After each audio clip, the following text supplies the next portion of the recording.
بسم الله الرحمن الرحيم. كافها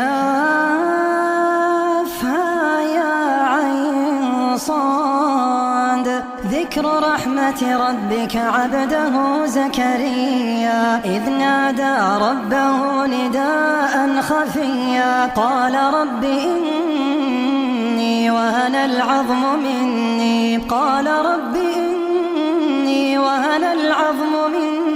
واشتعل الرأس شيبا ولم أكن بدعائك رب شقيا وإني خفت الموالي من ورائي وكانت امرأتي عاقرا فهب لي من لدنك وليا يرثني ويرث من آل يعقوب واجعله رب رضيا. يا زكريا إنا نبشرك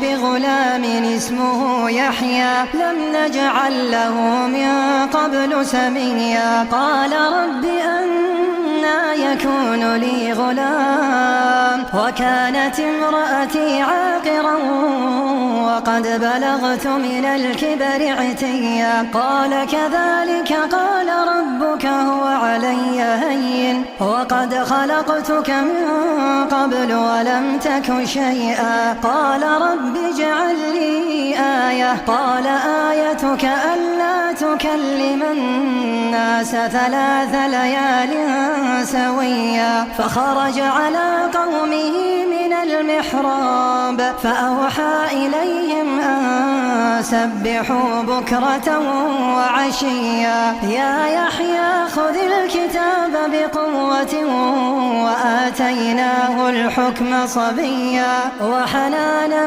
من لدنا وزكاة وكان تقيا وبرا بوالديه ولم يكن جبارا عصيا. وسلام عليه يوم ولد ويوم يموت ويوم يبعث حيا. واذكر في الكتاب مريم إذ انتبذت من